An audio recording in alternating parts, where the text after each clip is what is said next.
bakit magastos tayo sa pagpapakain para sa mga kapwang manggagawang magsasaka. Isa rin po akong manggagawang magsasaka, kaya naman ramdam po yung pagod, gutom habang nagtatrabaho, kaya sinulit natin yung pagkain, mga inumin, at mamaya papainumin pa natin yan kung sa mga gustong uminom lang.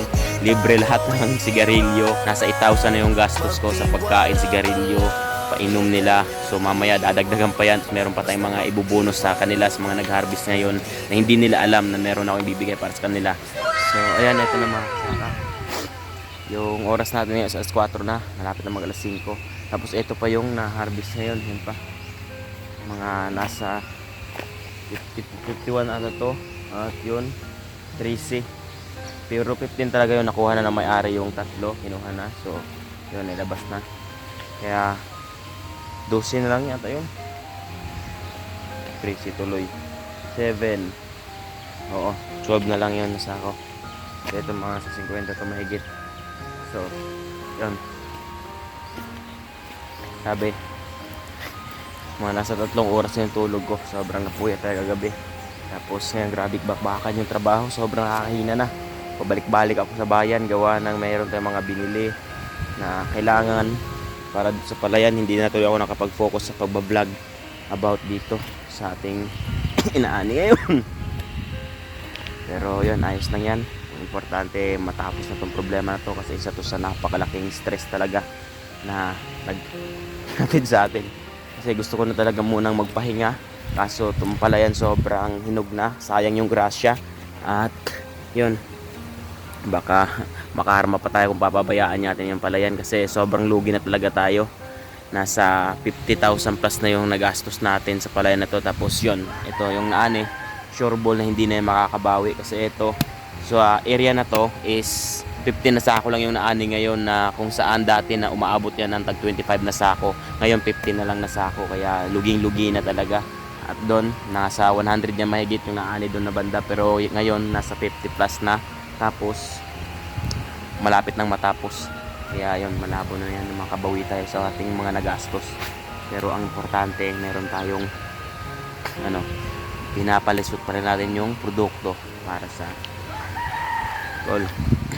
pinapalusot pa rin natin yung produkto para hindi siya masayang at mapapakinabangan talaga ng mga tao kahit sobrang lugi na. Nakakapagod, grabe yung bakbakan namin nun.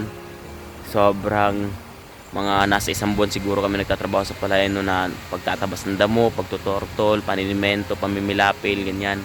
Tapos ito yung resulta ngayon, purong pagod lang at gastos yung resulta. Pero ang importante meron tayong na ilalabas na produkto para mahatid sa mga nangangailangan tao.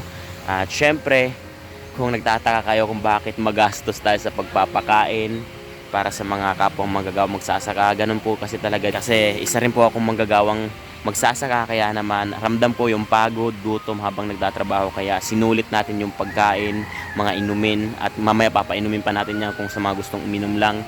Libre lahat ng sigarilyo. Nasa 1,000 na yung gastos ko sa pagkain, sigarilyo, painom nila. So mamaya dadagdagan pa yan. Tapos meron pa tayong mga ibubonus sa kanila, sa mga nag-harvest ngayon na hindi nila alam na meron akong ibibigay para sa kanila.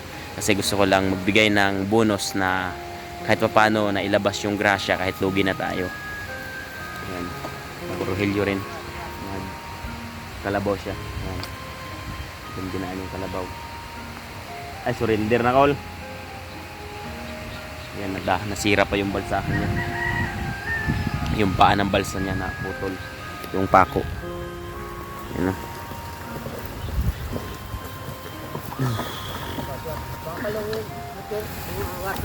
Meron nakaharang ng motor eh.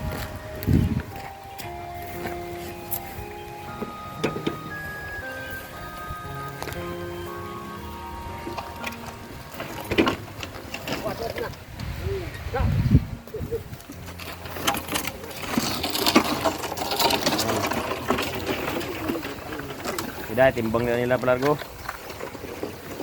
Masagi. Okay lang yan. Nababa naman, kaya okay lang yan. Tutulungan ko muna sa angkol sa pag buhat.